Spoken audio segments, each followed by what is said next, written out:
Hi, kids. Welcome to another episode of Mom, Watch This. All right. So, I don't know. It takes everything I have to try not to respond or react to that. Okay. So, this week, first, we thought we would start with some fun little game. Not challenge, but just a fun game. Suggested watches on what was your choice for Netflix. The streaming service? All right, so suggested watches on Netflix. We each have our own profile. We should do it every week, have a different one every week, because I think they refresh it. Yeah, and so we watch shows and shit enough. So whatever ones we have our own profiles on. I don't know what all we have. Do we have our own profiles on everything? Yes. Apple and okay. Yes. Yeah, let's do that. That'll be fun. So tell me your suggested. You said that I might not be surprised. So I know you probably maybe haven't heard of a lot of these, but when I tell you the genre, you're not going to be surprised in the slightest. Oh, okay. One of them, horror. Yes. Shut up. I have this show called Manifest recommended to me, and the top 3 tags are mind-bending, suspenseful, and sci-fi mystery. I didn't get tags. What? Oh, damn it. I said I was gonna. Goofy. I suck. It's fine. The second show it recommended me was The Fifth Wave, dystopian, exciting sci-fi adventure. It's also based on a book series that our roommate recommended to me. When I saw The Fifth Wave, I was like, wait a minute. I know what that is. I think I remember you guys talking about that. Yeah. Number 3, Gilmore Girls, A Year in the Life, which I have already seen. What? Yeah. Soapy, and what witty, do you have on your dramedy. Netflix? Because we always watch it on mine. What do you have on your Netflix that would have... Ginny and Georgia. Oh, okay. Yeah. And then number 4, and I kind of swing about this one. I haven't seen it yet, but I've heard of it. Alice in Borderland. It's dystopian, dark, sci-fi. Are we seeing the pattern here? Dystopian sci-fi typically is your... So that's probably coming from, Stranger Things, maybe? Oh, Stranger Things, and I know that I watch a lot of, Yellow Jackets and stuff, too. It's a little dark. I don't know anything about that show. I think you would love it, but not right now, if that makes sense. I know your moods. Yeah. And then last but not least, I Know What You Did Last Summer, the new one. I've seen the old one. Oh. Gory, scary, horror. So, yes, it did give me a horror movie. Yeah.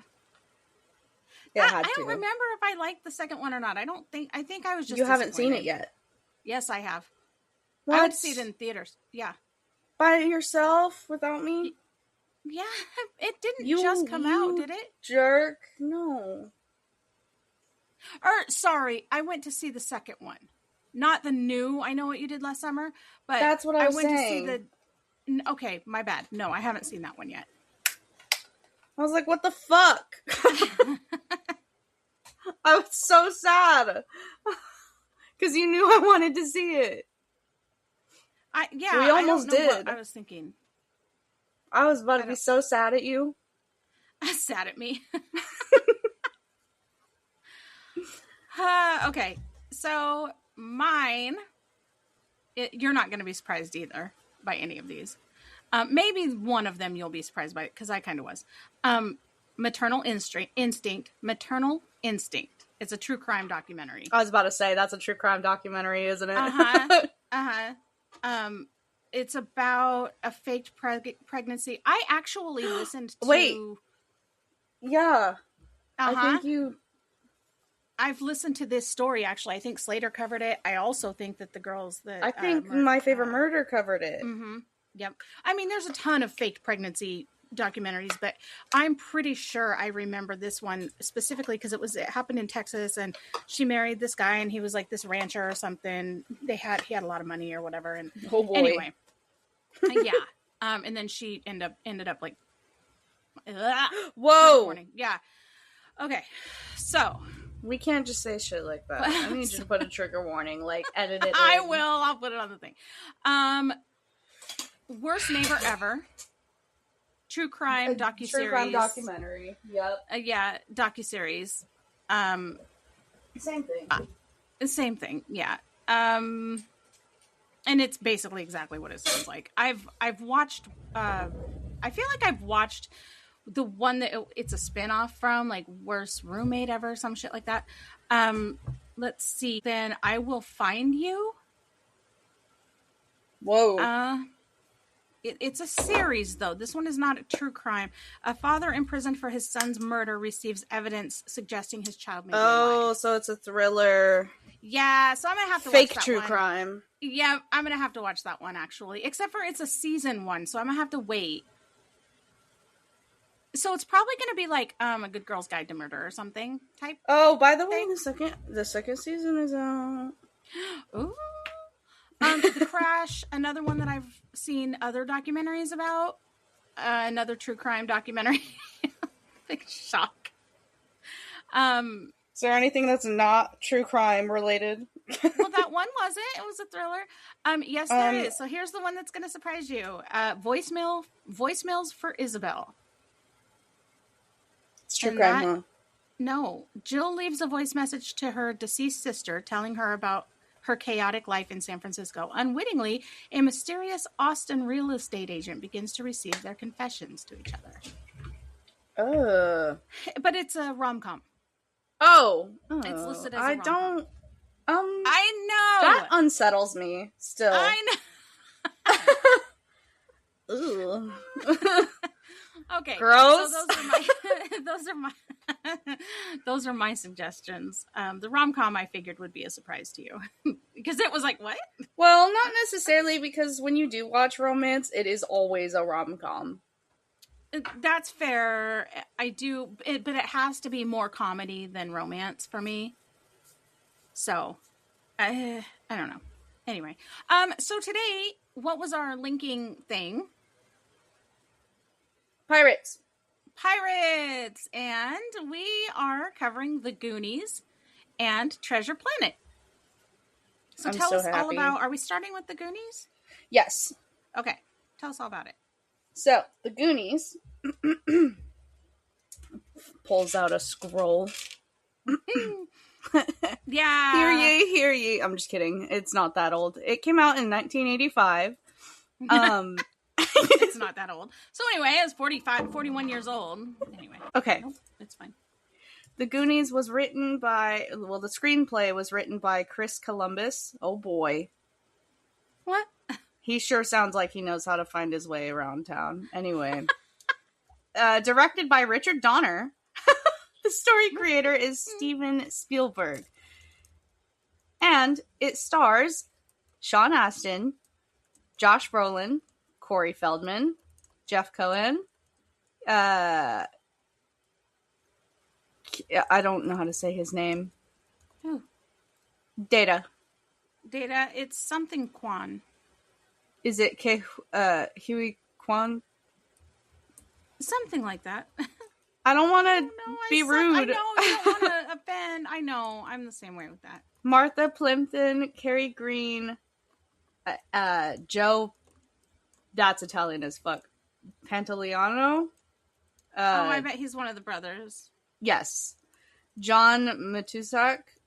That Robert was Davey. Sloth, and he actually, yes, little thing that was Sloth, but I gotta tell you some little actually thing. He was a fucking. I'm not done NFL with the cast. Listen, he was an NFL player for the Raiders. Okay, that's great. That could have waited. No, because we haven't done sprinkling it in now. That's great, but I would love to be able to complete the cast list beforehand. Then complete. You've taken up more time than I did. Robert Davey, Anne Ramsey, Steve Antin, and Lupe Ontiveros. That was the Rosita. Yes, Rosalita. Oh, I thought it was Rosita. And then there's a bunch of other people that are sprinkled in, like the parents and like the, yeah. Did you know that the director had he was one of the cops on the beach? I did not know that. I know you took a shit. Oh, let me get the ratings. IMDb 7.7, Rotten Tomatoes 77, Popcorn Meter on Rotten Tomatoes was 90%, Common Sense Media 4 out of 5, and Roger Ebert 3 out of 4. Okay, what do you have to say about it? I think considering the fact that it was placed on the historic list of like whatever, what is that historic list that it is that has historic significance or whatever, it was selected onto the National Film Registry for being culturally, historically, and aesthetically significant. Oh. I would assume because of that, I think that they should be way fucking higher. I agree. And plus, it's a fucking classic. Like, not even just a cult classic. This bitch made so much more money than it took to film. Like, that's amazing. Yeah, it's one of the highest, like, grossing, or not grossing, sorry, not grossing, but like the revenue, like bringing in the money over what it took is really high for, it's pretty impressive. I'm glad. They deserve it. Yes, they do. Tell me some of your notes, because I know you took a ton. I did too. I did. So a lot of the notes are connected, so I'll kind of like wrap them into one thought this time rather than just kind of going through them. It's fine. So I don't know why I don't remember this shit starting in jail, and that the family is such a fucking... I knew they were a hot mess, but I didn't think it was so that bad. And then, bro, mama eating her cracker as she drives away from cops, but like also Slay Queen, like also having a woman as a getaway driver pop off, you know. And then like also the amount of sirens that were going on, and when they were like turning off the TV and they still heard the sirens. Yeah, that's dead us. That's our life too. We get it. For real, but we would never think that it was still the TV. No. Like, that annoyed me, I think, a little bit. I was like, come on now. Okay. You turned it off, buddy. Like, sure at first, if they're far away, and be like, oh. Yeah, if they were far away, yeah, but it was right outside their house. And also, as you and I know from having been up there in Astoria, we know that it wouldn't have turned... Oh, wait, hold on. That was...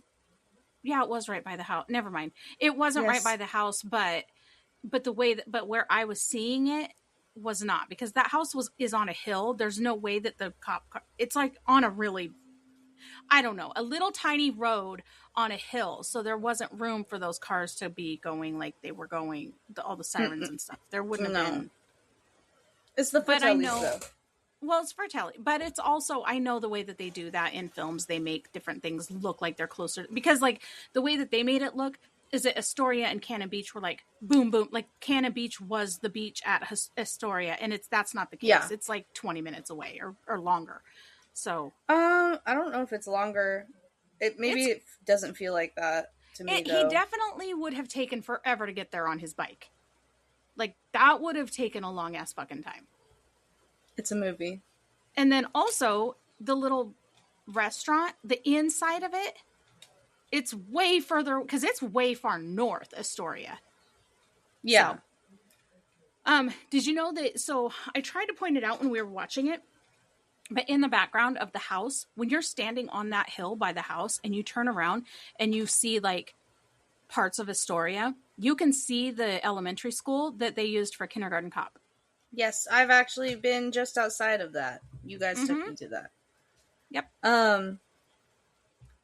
I also just want to say, I never want kids. Messy ass fucking, like, when Chunk fucking smeared his burger or whatever it was on the fucking window and crushed his drink on the window. No, bro. Get the hell off of the window. Clean up your shit. God damn it. And also, Sean Astin is so tiny in this, and Clark is a bully. He's such a baby. This was his debut. You can actually, if you're interested, you can watch his original audition tape online. That's so cute. I know. I love it. I also want to say, yes, Clark is a bully, but, like, not in, like, I don't know. He reminds me, like, how I imagined Dad as a kid. Yes. Clark is exactly how I imagined Dad would have, how I imagined Dad was as a kid. He's just a fucking, he's not, I wouldn't necessarily call him a bully. He's just mischievous. I don't know. Yeah. He's definitely, like I said, he gives me, like, the idea that I have perceived in my mind for Dad as a child, that is it. Yeah, I could probably see that. I didn't know your dad as a kid, but I could definitely see that. Rosalita, speaking of Clark and being a fucking bully. Oh my fucking god. Mistranslating on purpose was so fucked. The lady, so apparently, I don't know Spanish, but apparently that is like exact. All of the things that he said were exactly what he was saying in Spanish.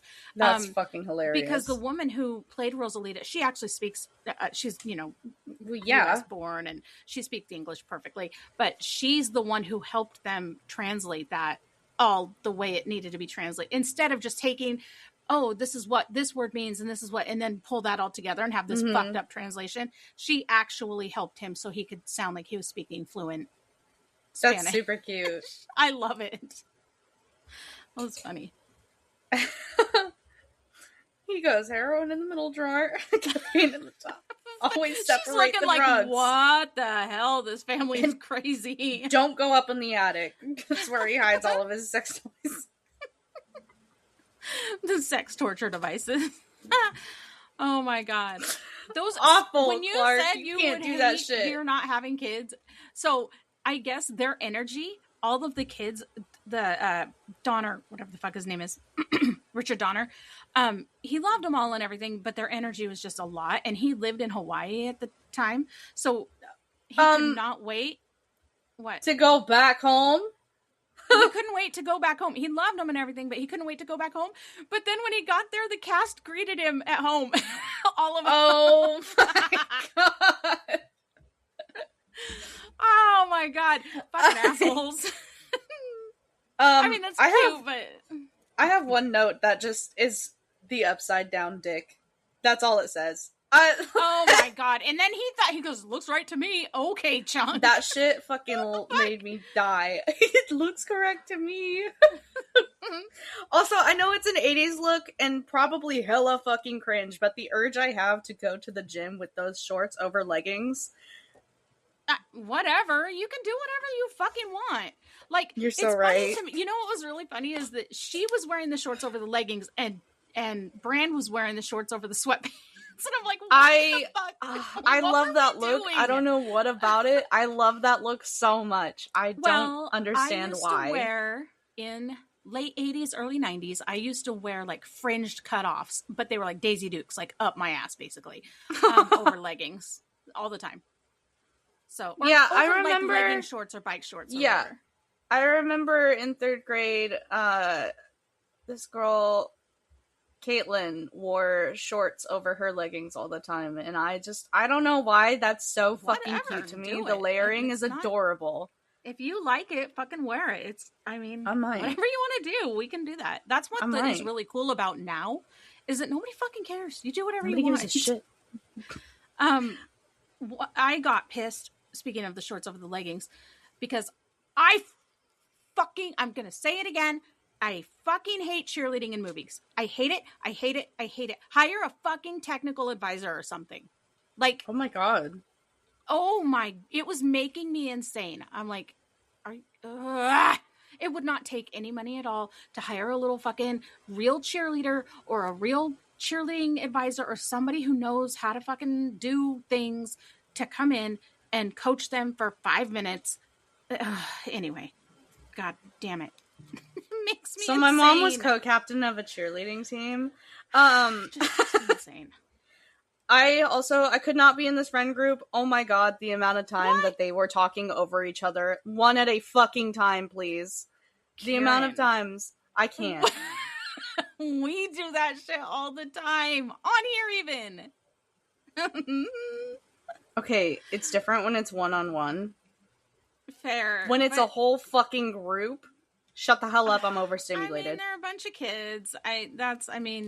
All kids are like that. I'm sorry. That's just the way they are. Data. Oh my fucking God. I love Data him so much. He is my favorite. He'll be my favorite forever. And when I saw him in Loki, I was like, oh my God. I got so excited. It was Data. I loved him so much. Do you remember who he was? Chunk was my favorite. No. Data was the guy that they meet later. He's like, not the Oracle, but the fucking, what was his name? I can't remember. It started with an O. I don't remember what his name started. I don't know what his name was, but he was the guy who basically was the scientist who explained everything to him and helped them with the time travel and that kind of stuff. Yeah. Another note, it must have shown Chunk at some point, and I was like, you know what? Chunk grew up to be way cuter than all of them, except for Josh Brolin. Like, I thought Mikey was cute when I was a kid. Like, I definitely thought he was a cutie. But because I had a huge, right. But I had a huge crush on Brand. I had a huge crush on him when I was a kid. Because I was 11 when this came out. I would have too. I'm going to be so honest. Yeah, I had a huge, and it's really fun watching it because it's like, wow, he actually kind of looks exactly the same, just a kid, you know? Where a lot of them did grow up to look a lot different. All of them actually, except for him.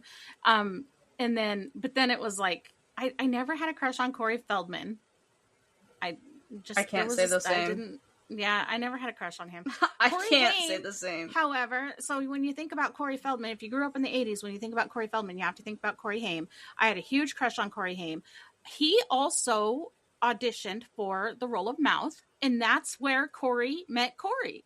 Is at the audition for Mouth. So, and then they did a bunch of movies together, and yeah, the rest is history. So, but yeah, Chunk, the guy who played Chunk, ended up growing up pretty cute, actually, but he didn't stay he didn't stay an actor. He did stay in show business. He's now a lawyer, and an entertainment lawyer.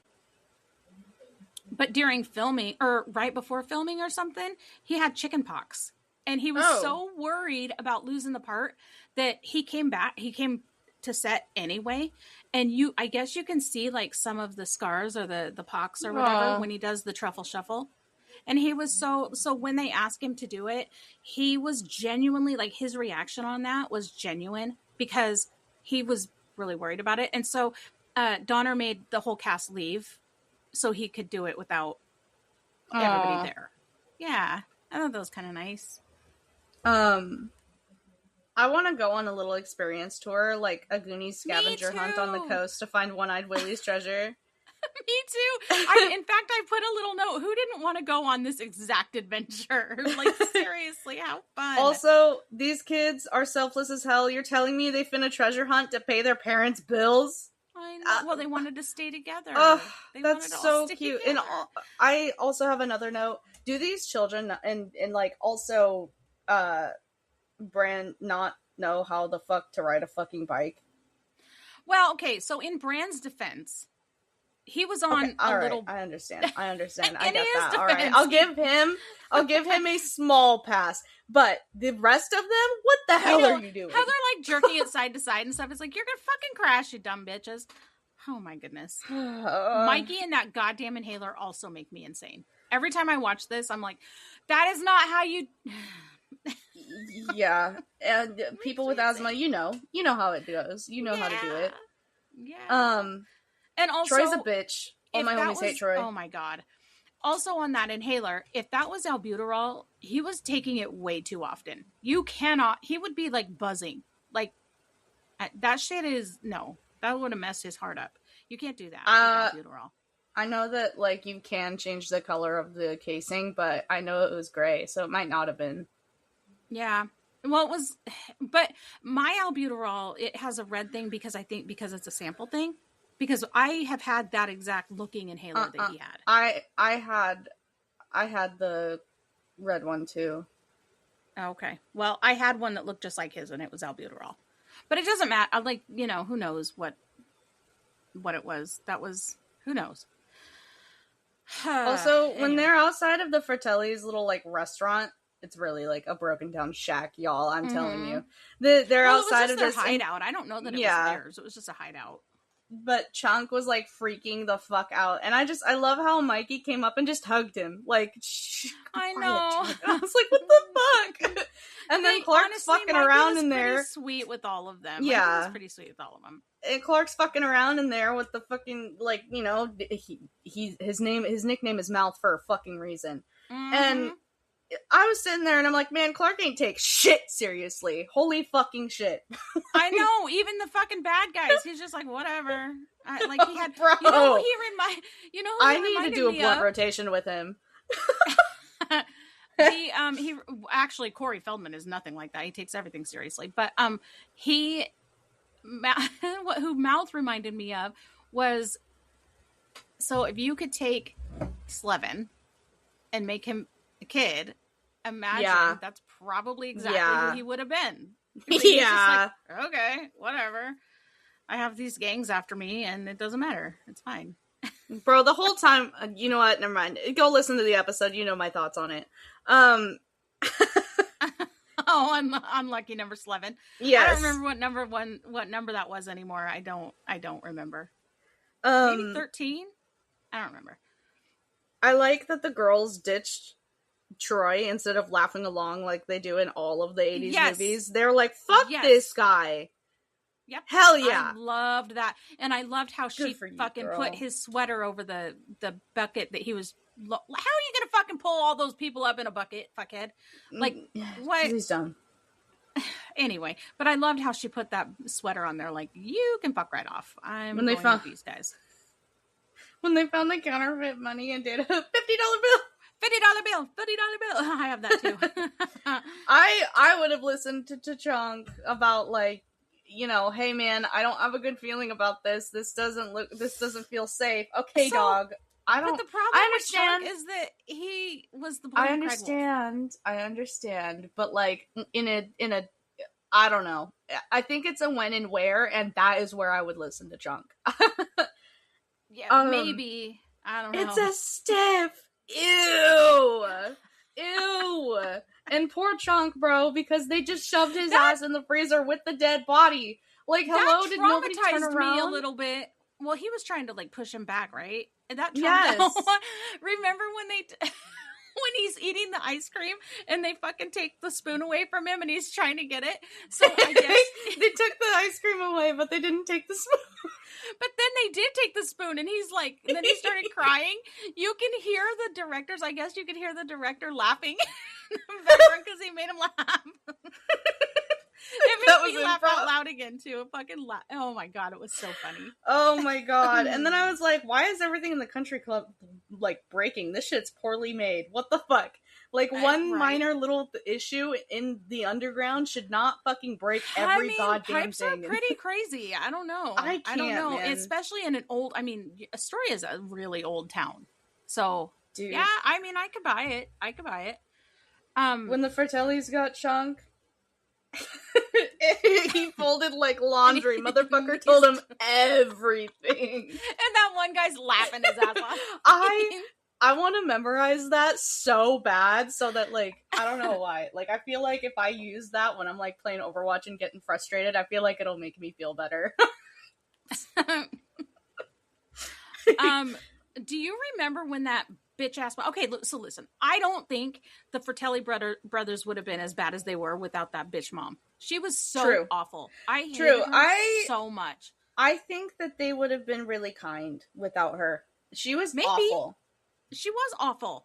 But then it said when they argued, Anne Ramsey, the woman who played the mom, she actually slapped Robert Davies. She was like, she was told to hit him as hard as she could, so she did. Oh my god! I know. When they found Copperpot, that shit made me laugh so hard because they're like, they're like, man, if this is him, what's gonna happen to us? And they were like hoping and praying that it's not him, and he's like, guys, and then it's him. It's him. And then it goes to Chunk, and he's still going. I fucking love that so much. I forgot how much I mean, I know how much, like, empirically, I know how much I love this movie, but I forgot just how enjoyable it is. Like, it should be one of my comfort movies because I have so much fun watching it. It makes me laugh, and it's nostalgic on like all the levels, not just because I was 11 and I loved it when I was a little kid, but also from Astoria, living there and all that. I don't know. It's just, it hits me in so many different layers. Because it's home. Yeah. And it's like, why don't I watch this more? I had so much fun watching it. I had a lot of fun watching it too. I also have a note talking about, I wonder if the treasure behind waterfalls in video games was inspired by the Goonies. Because the amount of times that I've gone behind a waterfall in Skyrim or any other kind of like free roaming like RPG of any sort, there's always treasure behind a waterfall. And I'm like, yeah. These games came out after the Goonies, and the Goonies is such a huge fucking like pop culture classic. Yeah, very possibly. Maybe. And then the next note says, I hate Troy. I hated him so bad. I hate Troy. Like, everything about it. I love Sloth, and I love how Chunk immediately is like, do you want a candy bar? He's so, like, Sloth is so harmless, bro. Rips out of those chains just to pick up that candy bar, and then he splits it with Chunk. Oh my god! That shit just, oh man. I love that this movie shows that the weirdos are likely to be nicer than the people in authority or, like, the popular kids. Yep. I love 100%. That so much about this movie. Yep. Did you know that the Goonies takes place in the same universe as Gremlins? I'm going to rewatch Gremlins now. Yeah, because I want to know if Corey Feldman's name is Clark in that. I'm going to have to rewatch it. So, okay, do you know when they're beneath everything in, like, the way to One-Eyed Willie's treasure and, like, they find the keyhole thing for the organ? The stone? No, before that. Oh, no, when they put the doubloon on it and they twist. Yes. Oh, my fucking god. That booby trap would make me fucking faint. Please don't break my arm. Holy fuck. Oh, my god. I would... dude. Oh, my god. It stressed me out so bad. I was like, holy fuck. Some of the booby traps are really scary. No. Like, honestly, they affected me a lot when I was a kid. Traumatized the shit out of me. All of Data's little inventions, I love them so much. They're love them so much. And then when it gets to the end and they get on the beach and his dad's the same with all the fucking... Yes. I love that. Okay, I'll get to that in a minute. The skeleton thing in the throne room, like, or not throne room, sorry, the organ, like the organ looks like what the skeleton is sitting on. It looks like, instead of swords, bones. The Game of Thrones thing? Yes. I wonder if they got I don't know, because I don't know how long bro's been writing those books. Yeah, I don't know either.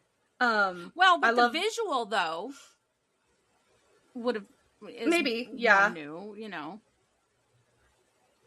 When they escaped and they were all like hugging each other and all relieved and shit that they're like alive, and I love how Sam like hugged Clark and then like looked at him for a second and then pushed his ass in the water like, ew. I guess they actually honestly didn't get along. The two people who played they didn't really like each other. When that organ, when Andy's playing it, she says she can't tell if the note on the map is A sharp or B flat. Apparently, is that real? Do you know? They're two different names for the same note. It's actually the same note. Oh shit! Okay. When they make it to One-Eyed Willie's little like room, I want that room. That's how I want my room. I want my actual like adult room. No, like I want like I don't know. I just want it pirated the fuck out. That shit was so cool, and also that ship. I want that ship. Can I have that ship? That was a nice ship. Little secret about that ship. Please. They tried to sell it. Like, they tried to sell it. And they couldn't find a buyer for the ship itself. So they ended up, like, selling parts of it. And you get to see some of it on Pirates of the Caribbean. Yeah. I love that so much. I have to rewatch all of it. I have to... Okay. Oh you're my gonna God, want to. there's Okay, so I'm many gonna tell you a things. little secret about this again. That you're gonna. There's two things that you're gonna want besides him laughing, the fucking director laughing at Chunk. When Chunk breaks the water bottle thing, you can hear Mikey say Josh Brolin's real name, like he calls him Josh instead of Josh. yeah, like. And then when they see the ship, R2D2 is on the deck of the pirate ship. Oh, cute. So now I want to see, because there's all these little things, because I guess so besides Astoria, the other, obviously it was on sets, you know, they filmed it on sets, and there was some Star Wars shit going on. Well, what's his name? Han Solo. What's his name? Harrison Ford. He visited the set. Like there were a few different celebrities that visited the set. That's but Feldman so cool. said that Harrison Ford climbed around in the caves with them. Oh, I love Harrison Isn't that Ford. cute? I love it so much. And I guess that remember when we were watching the waterfalls, or not the waterfalls, sorry. When they get in the slides, the water slide tunnel things, and I was like, they need to have a theme park like this. So the way that they constructed those, they were actually water slides. Like they had them, and after they would get done filming, sometimes the crew would go and play on them. That's so cute. That's so fucking cute. I love it. When in the end, when they reconvene with all the parents and whatnot, and Data's dad is there, and they're talking Cantonese, I think is what it said on the screen. Yeah, it did. And his dad says, "You're my best invention." I started crying. I'm not gonna lie. I know. You were like, "Oh my God." I was like, man, that shit made me tear up like a little bitch. I was like, fuck off. That's so cute. What? You're my best invention. Really I know. It is really cute. Apparently the map, the pirate map, it was speckled with real blood, first of all. I don't know how or why or whatever. I don't know. I don't know. There's also, so apparently in the beginning, or in like different parts of filming or whatever, it has burnt edges, and not in the beginning, sorry. In different parts it has burnt edges, and sometimes it doesn't. And it's because there was a missing part that got cut out or whatever, where I think it was Troy took the map and rolled it up and acted like he was smoking it and lit it. Oh my fucking God. Yeah, so that got cut, but the map has like burnt edges on some parts. But anyway, also, Sean Astin got to keep that map. Good for him. After the filming. Well, yes, but then his mom threw it away, thinking it was trash. I know. You better have a talk with her. I know you know her. I don't know her. It's not like we're buddies or anything. She just bought me an ace bandage one time. Patty Duke. He has a very, very famous mother. But yeah, they came into Target one time when I was working there in Coeur d'Alene, and I had just like tried to move something, and I twisted my wrist, fucked my wrist up, and she saw it happen, and she was like, "Oh, honey, let me help," and she went and got an ace bandage for me. Yeah. No wonder Sean Astin gives me that really kind boy, like, vibe. She was super nice. That's really nice. June 7th is probably a time that we do not want to go to Astoria, because it is officially annually Goonies Day. Oh, hell no. Yeah. Yeah, we'll go in September or some shit. That's fine. The bats. Those were made of crepe paper, and they were shot out of an air cannon. That's so funny. The bats were funny to me, and their reactions were definitely how I would imagine your reaction to be. Yes, especially was it Steph Sam. or Andy that was? I think her name is Steph. It's I Sam. said Sam in the beginning. I fucked up, but her name is. Is it Steph? JK. Yeah. Well, because I said it, and then they said it, and I was like, nope, never mind, it's Steph. I said Sam earlier. You didn't. Fine. You didn't correct it. It's fine. It's probably because I still will always forget that it's not Sam. This is also Josh Brolin's acting debut. Wait, who? The brother. Josh Brolin. Remember I said, oh my God, he looks just like he does in Weapons. He hasn't changed at all. Like, he's bigger. Like, he's, He's more Cable from muscular. Deadpool, for those of you new listeners. Yeah. He's also the dad in Weapons that... And he's also Thanos. Yeah. Yep. We love Josh Brolin. I don't look at him now and think he's hot, but man, when he was a kid, I definitely had a huge crush on him. So I have one more little note, and this is this is really sweet. The reveal of One-Eyed Willie's pirate ship was withheld from the kids in order to ensure an authentic reaction. Aww. On the first take. Yep. So their reaction to it was absolutely authentic. I fucking love it. Here, let me read this. I already told you this, but let me read the actual note. So we're going to quote it. One-Eyed Willie's ship, it's called the Inferno, and it was 105 foot long and took 2.5 months to construct it. It was modeled after Errol Flynn's ship in the Seahawk in 1940. Wait a minute. So I know you love the sails, so this is some interesting information. The sails required more than 7,000 square foot of material. The largest measured 30 feet by 60 feet, and some of the ship's rigging was recycled for Pirates of the Caribbean ship at Disneyland, which was being... Oh, it's not in the movie. It's in the fucking... It's in Disneyland. I've seen it. I've seen it in real life. Oh my god, I'm gonna shit my pants. Oh, that's so cool. That was the first ride we went on when we went to Disneyland. Well, there you go. So you've seen parts of it in real life. That's so fucking cool. So yeah, that's all I have for my little trivia stuff, and I think that's all I have for my notes. I think so too. Yeah, because I had $50 bill, shame, I know your name, and then because I say that being silly sometimes. I know you do. Yeah, that's and that's... I know. I think I quote Data more than any of them. This is being silly. Oh, and then I said it's actually kind of impressive how many of these child actors grew up to continue acting and have pretty successful careers. Because that's not common with child actors, really. Mm-hmm.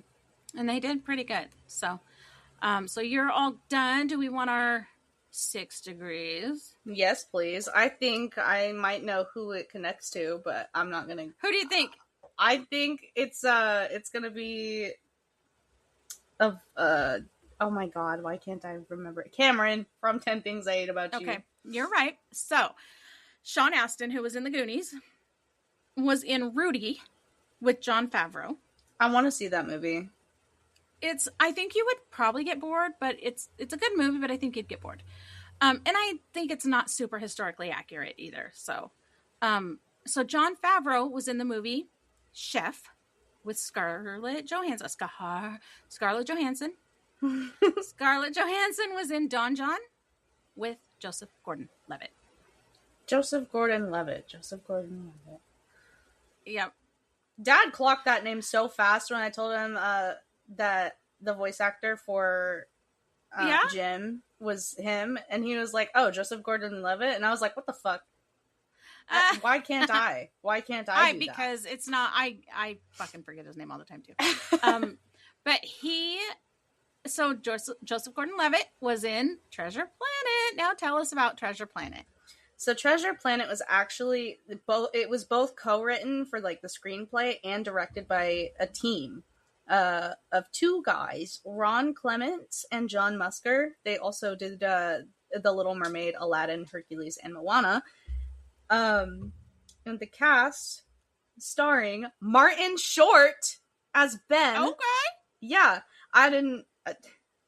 Joseph Gordon-Levitt, Emma Thompson, Brian Murray, Michael Wincott, Laurie Metcalf.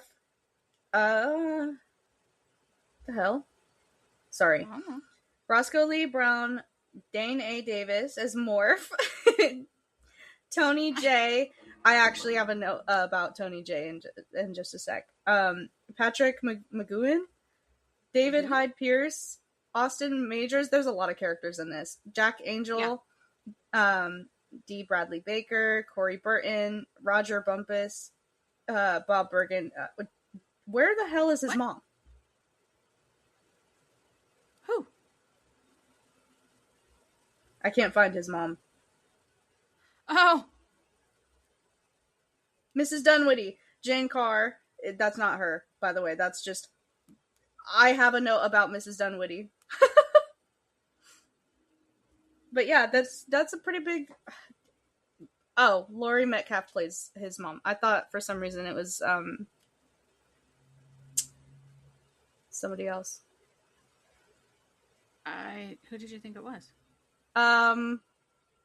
There are two actors that sound very similar. Who was in Silence of the Lambs? The woman or the man? Clarice. Jodie Foster. Yeah, I thought it was Jodie Foster. What was the other one that sounds similar to her that I always mix up with her? I don't know, but I can. She's like a weirdo, and her brother is in something we just watched recently. Oh, Joan Cusack. Yes. Their speech patterns are very similar, and I mix them up all the fucking time. But yeah. So, about the narrator, I love that voice. I love his voice so much. I want him to read all of my audiobooks. He does have a nice voice. The ratings were similar to Goonies, actually. Oh, good. The Rotten Tomatoes was a little lower, but IMDb was 7.2. Rotten Tomatoes is 68%. Popcorn Media was 73. Common Sense Media 4 out of 5. Sorry, and Roger Ebert was 2.5 out of 4. I will say this was a box office flop. I'm not actually sure why. That hurts my little heart. That hurts my little heart so bad. A sequel. Now this is going to hurt your heart even more. A sequel was planned with Willem Dafoe to be the villain, but it was canceled because the movie's failure at the box office. I'm gutted. I feel like I've just been gutted. I know. I'm sorry. What the fuck? I forgot to mention that there is a book made in, I think it said 1833, that this is based off of, called Treasure Island. Yes, this is actually Disney's third Treasure Island, whatever, remake or whatever. Huh. Like, yeah, because there was actual Treasure Island, there was Muppets Treasure Island, and then there was this. I'm sorry, this one just takes the cake. I can't. I know. This movie is so good. I have to confess, you're going to have to lead this because I did get sucked in. You got sucked in. But okay. My one note, I did have one note, and you're going to laugh at it. The animation style for this is 100% why I thought Anastasia was always Disney. Because of the style. It looks exactly like. Yep. Yeah. This animation style, I have so much, love for it. I'm so sad that after Treasure Planet and Atlantis, that they just stopped doing that. Yeah. I'm so sad. Well, and I kind of wonder if it's because it was... Neither this one or Atlantis was really well They're received. Underrated as hell. I need to call the CEO of Disney and be like, yo, I need you to bring this back because I'm telling you right now, those aged they were ahead of their time. I'm telling you, you got to do it. That's probably exactly the problem. I bet if they came out now like that, they'd be big. Absolutely. It was, and this might also have caused a bad taste in Disney's mouth. It was their biggest financial loss, total cost of $180 million, including $40 million for advertising, and it only grossed $100 million. Or 101 million, sorry. And it's the most expensive traditionally animated movie ever made. So that's probably why they were like, eh.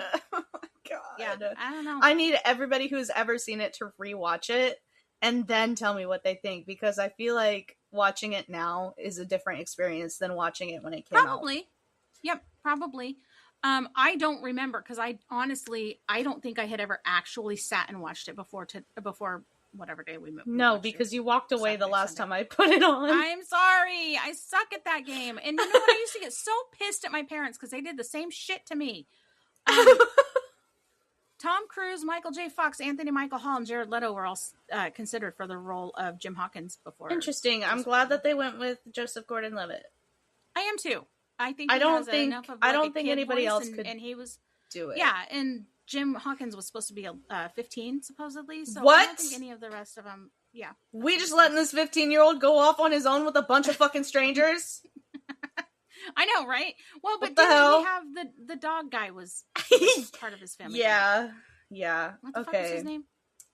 Dr. Oh God. You know what? Hey, did you see? I'm actually kind of pissed at myself. Dr. Delbert. I didn't see this. Oh my God. Dr. Delbert. I do not. I will never remember that. I'm actually pissed at myself that I didn't see this. When Jim's mom sits with him on the bed to read his book, and dear Riley Groman, I did not. There's a Stitch doll in an astronaut suit. Oh, I love when they do that. I also just want to say, okay, since we're talking about that scene real quick, the narration in the beginning, I already said I want him to be like the narrator to all of my audiobooks forever. But like, I want that book. Are you kidding me? Whatever book that is, I need it. Well, hey, maybe. Also, I was annoyed. I was annoyed that he came through the blanket. That it's like, come on, animators, do better. Hey. Why are we as kids so hyper when we're sick? I don't know, but I want to punch you in the face. The movie took 10 years to make. Oh, it had the longest production cycle, I know, of any movie in Disney's. I don't know what Disney's experimental era means. Like, maybe it's partial, because it was partial CGI and partial traditional animation. Yeah. Like, if you look at the whales, like, the way that those move in some of the, like, ships and stuff in the movie, it's a different animation style than the rest of it. I actually have something I kind of like it. I kind of like when they do that. The human characters were all hand-drawn. I love it. John Silver's cyborg leg, arm, and eye and the robot BEN were flat-rendered CGI. Whoa. And the ship was created using Disney's, quote, deep canvas, end quote, process. And in some scenes, all three styles appear simultaneously. That gives me chills. Dude, this movie is so good! So when we went to Disney World, do you remember, I wanted to be in the animation studios part all the time.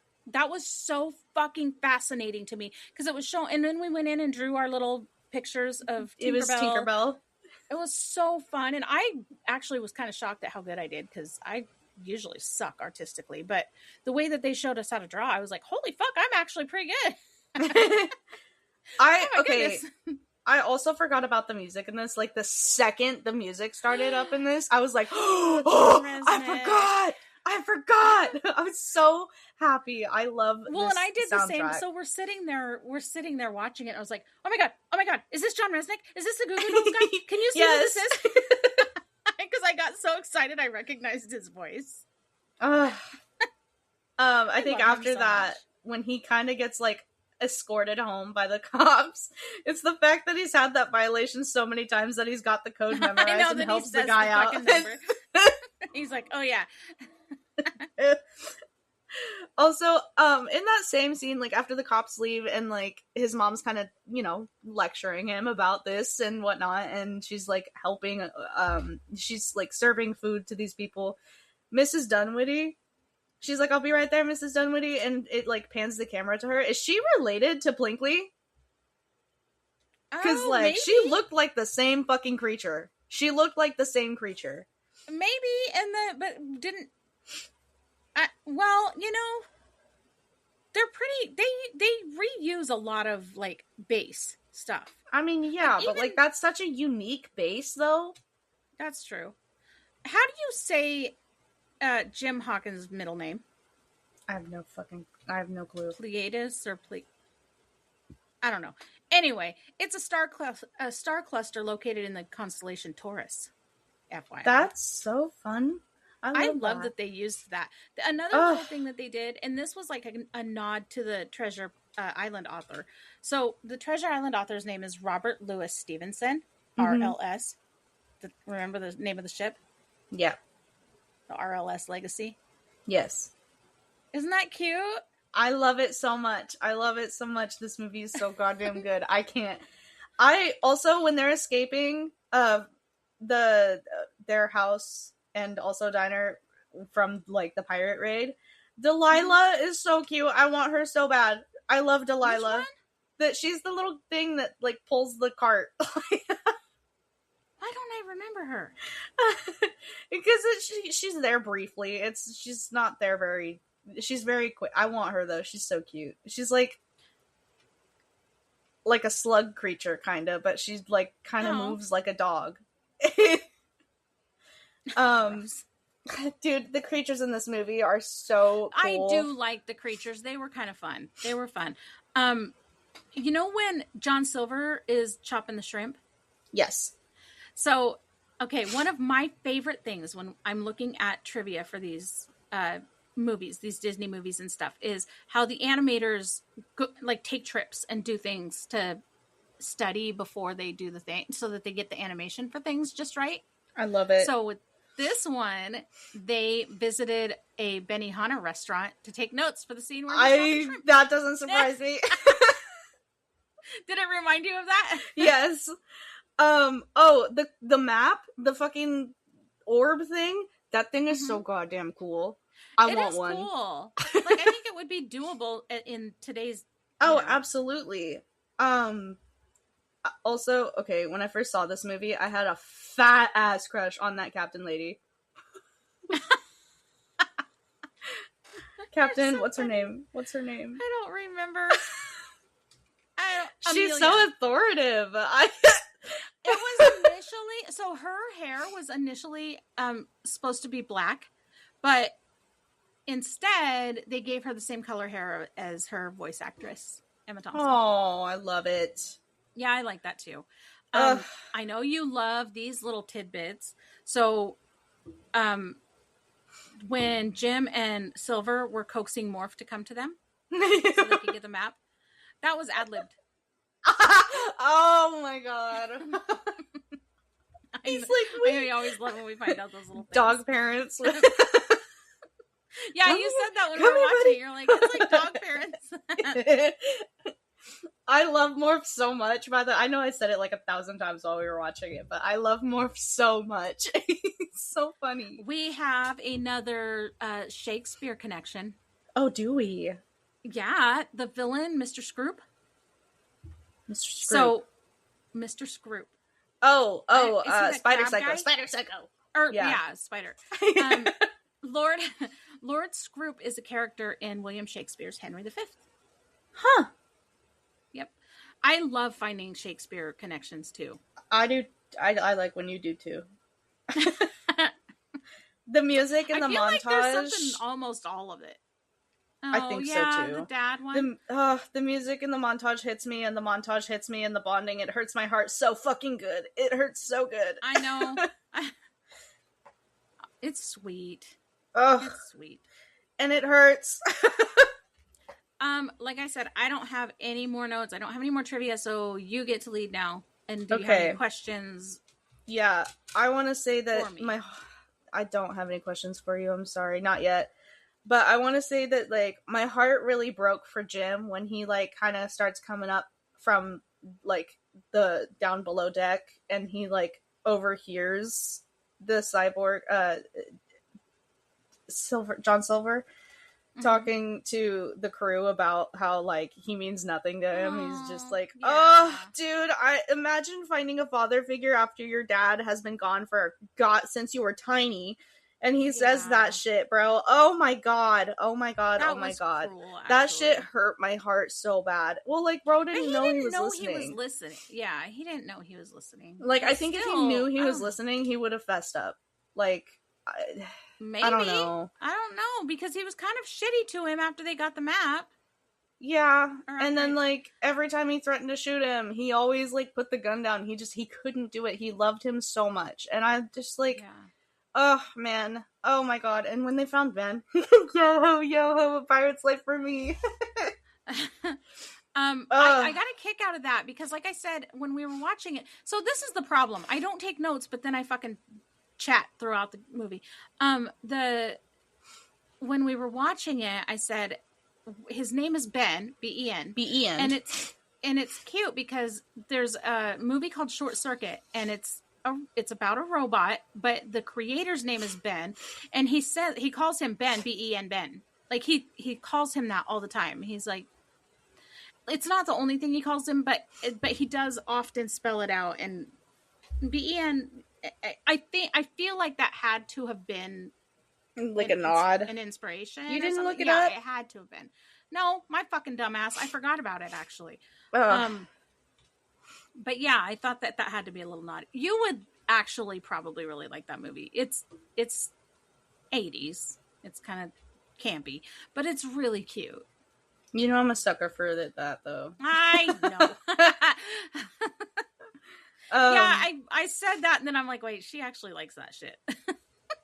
I love how smart Jim is because you remember when he comes back from grabbing the map and he comes back and they fucking tied up and captured I can't remember her name, the captain and Dr. Amelia.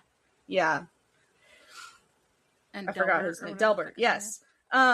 They fucking tied him, and oh man, I was like, man, I fucking hate these pirates so much. I hate them. But like at the same time, they're pirates. They're fucking pirates. Yeah. I can't get too upset. when they like stormed in there, and I was like, "Hello, puppet." Yeah, because it was so similar. Again. And but when Jim is like, when they're like, yeah, let's take this map and just tie him up, let them starve or whatever, and he's like, nope, and he closes the map and he's like, that's so funny because like you can't get this open without me. I'm coming with you. Yeah, he's pretty smart. That's a big ass booby trap, by the way. Big ass booby trap. Where? The self-destruction of the entire fucking planet. Oh yeah, that shit's so terrifying. When it looked like in the very beginning when he's fucking surfing through, I want to do that so much. I knew you would. The second you told me you haven't actually seen Treasure Planet, I was like, holy fucking shit, I gotta make you watch it.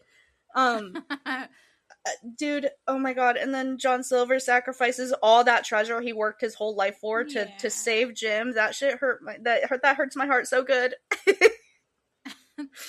I love this movie so much. I have to say this might be a top 5 Disney movie. One thing that I think might have been contributed to their lack of success is, please do not fry me for this. I might fry you for it. No, you might not. I don't know. Because I think I look at this stuff maybe still through the kid lens. I don't think it was colorful enough. That's fair. I get it. And you know me, I've always kind of been into the darker scene anyway. Mm-hmm. Yep. I think that if it was more visually colorful, and I think that it would have possibly, and I know that's such a minor, stupid little thing. That's why MORPH is there. We're talking cartoons, and we're talking, well, I know, but we're talking cartoons, and we're talking children in general. I know, we're not parents. We're Disney adults. I was going to say, I don't got kids. No, we're definitely Disney adults, whether I had a kid or not. I mean, remember the collection of Disney movies that you grew up with that I had long before you. Yeah, before I was even a thought in that brain. I wasn't really a thought until you found out you were pregnant. Anyway. You weren't a thought until you were like, hey, look at me. Hey man, I'm here. Kicking. What's up? You can't do nothing about it, bitch. You can try. Yeah, I had a huge collection of Disney before you came along. But yeah, I think that looking through that, I think that's part of what took it.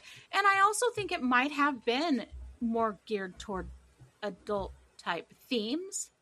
I think so too, because I don't think a kid is going to relate to Jim finding that father figure in somebody. Nope. I and I don't, and I feel like there's like something missing there for me, that scene, that little montage just hits me just right. So he was 15, and they definitely addressed some, kid type stuff there. But also remember, your dad, granted, for most of your life, he actually did have a pretty decent schedule. Yes. He was port and starboard. But when we were down in Florida, he was gone a lot. He was gone for like long times at a time. Well, and I remember when we were in Oahu, he was gone for a little bit, and I remember, like, I was so upset. Because they sent him, because he was so good at his job, they sent him to different, they sent him to Hawaii to help them fix the boats down there, and they sent him to, I can't remember where else, and then he also had an A school. Like, he was successful at what he did, and so he was chosen to help other, not branches, stations. So that's why he ended up, when he was in Oahu, he got sent places. And then I think even when we were living in Nia Bay, he got sent somewhere too, it feels like. I don't think so. I know in Florida he did, though, often. Yeah, he was gone in Florida a lot. But he was also on a different... So your dad did he was a mechanic on the National Motor Lifeboat Schools. And those are... they're popular, like they're all over the place, but there's only one place that there's like the hub, and that's where he worked and learned and all that kind of stuff. So when they needed to be worked on in other places at other stations, they didn't really have anybody that had done that kind of stuff. Well, so when we went to Florida, he wasn't doing that. That's not what he did. He was on the patrol boats. So they patrolled Florida and down by Cuba and the Bahamas and all that kind of stuff. So that's what he did. He did something completely different. He was still a mechanic, but he was working on different types of boats. So that's why he didn't get sent to different stations. He patrolled. He was out on patrol. But yeah, he patrolled for weeks at a time sometimes. Yeah. But still, one time I think he was gone for like 3 months at one point. Jesus. Yeah. But I think you were in Montana at that point. I think earlier in the movie, like, they kind of address it too, that his dad's like gone a lot. Yeah. Well, and I kind of got the feel that he abandoned them. I did too, but I don't know if like he died or... Well, because he's like taken off in the ship. Like maybe he was a treasure hunter and just was like, okay, bye. Yeah, fuck off. What the hell? That's what I got from it. And maybe and then John Silver is like, fuck the treasure. I got something I've needed my whole life. Like, man. I honestly, during that montage, I did think that was the dad. I don't think so. You know what I mean? Like I think you're right. Yeah. No, I think you're right. I don't think that was his kid, but that was what I got out of the montage at first, and then you corrected me. I was like, oh, I don't know. I don't know. This movie. I love this movie with my whole heart. It's cute. It's cute. I'm glad you liked it, though. Like I said, I probably wouldn't watch it over and over because even though I did really enjoy it, I liked the story, I liked everything about it. Again, I just don't think it was as visually appealing as most Disney movies for me, and I think that's for you part of why it wasn't for me. And I could, because it is for me. Part of the problem with I'm gonna make you watch Path to El Dorado because that is very colorful. That's fine. That's fine. I'm such a fucking child. I was very entertained. I don't want to bash it at all. I was very entertained. I loved it a lot. Oh, we didn't give our ratings for Goonies 10 out of 10, Treasure Planet 10 out of 10. Yeah, I'm going to say Goonies 10 out of 10, Treasure Planet 9 out of 10, and for the reason I just said. It just wasn't as visually stunning for me. And that's a me thing. That's a me being a child. Because it is visually stunning to me, but like I mentioned earlier, I have always liked that darker theme. Like, ever since I was like a really little kid, the second she introduced me to Corpse Bride and Nightmare Before Christmas, fuck everything else. I like this. Can we watch the Never-Ending Story? That's on No, I'm saying, like, as a kid, when I would like want to watch something, it was always some like dark ass like Oh yeah, I was like, wait, that's colorless. Do you have all your notes? Are you done with Yeah, that was it. Okay. So I also next got week, sucked into I know. Treasure Planet. If you have not seen it, adult or child, well, I don't know that any kids are listening to this because our mouths are pretty bad.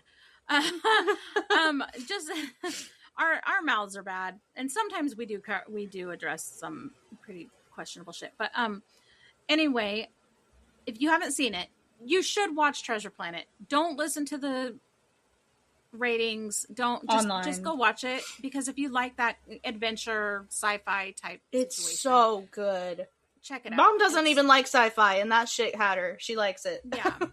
Yeah. It was definitely the adventure, and I'm a big treasure hunter girl. I love that. But so next week we're still covering. So this one was pirates. Next week is hot dogs. Right? Is that right? Mm-hmm. It's hot dogs. Okay. So for your movie, you're covering. Who are you gonna call? Ghostbusters. She's covering an 80s movie. She's covering the Gen X movie, and I'll be covering the Ghostbusters, the original. And unless you want to watch the newer one, I don't. But I don't. Maybe they don't have hot dogs. Oh wait, did you check to see which one they had hot dogs in? Yes, I did. I made damn sure last night to double check. Okay, so that is her choice for the hot dog. I was going to use it for my marshmallow, but I'm sorry. I found I'm happy with the one I found for marshmallow. That's fine. For mine, I pick Accepted, and that's a 2000 something movie. It's probably 2005 or 6, because those are my favorites. With Ask me about my wiener. And that's the hot dog, and yeah, that's what we'll be watching. So, that movie is so funny. If you want to join us, watch Ghostbusters and Accepted before next week. Justin Long is in that one? Justin Long is in Accepted. Yep. And Jonah Hill and Blake Lively. There's some others. I forgot Blake Lively was in it. Yeah, she kind of sucks in it, actually. She's not a good actress in that movie. I don't know if she is in general, because I don't usually watch the kind of stuff she's in. Sorry, my jaw just dropped. She's not in that. I'm sorry. I'm glad you said in that, because she might be a perfectly fine actress, but I think this might be one of the only things I've seen her in. She's awful. Yeah, I don't watch stuff in, I don't know.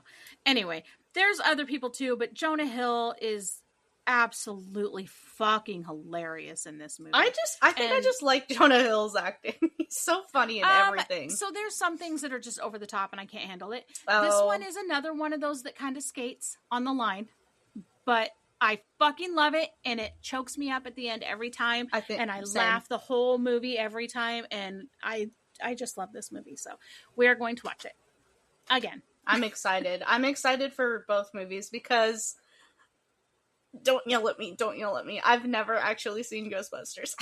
I'm not going to yell at you. I'm saying to our commenters.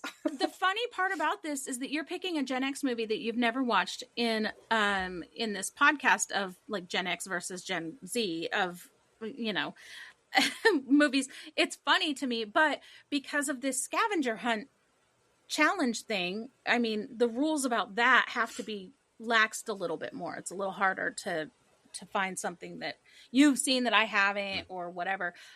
I've seen Ghostbusters. I don't love Ghostbusters, but it'll kind of be a fun one to show you. So, yeah. And so those are the movies. It's like when you showed me Footloose. Yeah. Oh, I hate Footloose. I love it. Anyway, I know. I have a feeling you're going to probably love Ghostbusters too. I'm such a weirdo. I love it. You're such an 80s baby. It's so funny. You're so much more born in the wrong era, guys. I fucking hate the 80s. I say it all the time. But I say that as somebody who just covered the Goonies, and it's one of my favorite movies ever. Okay, so. I think it's different 80s though. Yeah. I will say, I say I was born in the wrong era all the time, and it's often either about medieval fantasy or 80s. Yeah. I was born in the wrong era. Anyway, well, that's all I have for all today, I unless have, we want to too. start talking about all the TikTok shop shit that I've been obsessing My mom over. is falling victim to capitalism. Listen, I got 21 thongs for $13 and they're FUPA covering, and I love them. They are Not so sponsored. comfortable. Not sponsored. I don't even know what the fuck, but they're so comfortable and they're lovely. Anyway, so stop it. But yes, I have fallen victim. I mean, to be It's fair, fine. I got my mic from TikTok shop, so Yeah, it's fine. It's, you know what? Some of these creators and influencers and stuff that are selling them, they need the money, and I'm okay with that. I'd rather do that than Amazon, to be honest with you. that's so fair. Anyway, so be good and Happy- watch Accepted and Ghostbusters. And happy birthday to somebody. Happy birthday to somebody. Happy birthday to Katie if you're listening. To Katie. Yes, happy birthday, Katie. I don't know if you listen to this, but yes, happy birthday. I mean, it'll Katie. be a couple of days after your birthday once this comes out, but we are recording on your birthday, so happy birthday. yes, Happy have some emancipation. cake and go do something really fun, and we love you. And we'll talk to you later. Bye-bye. Bye.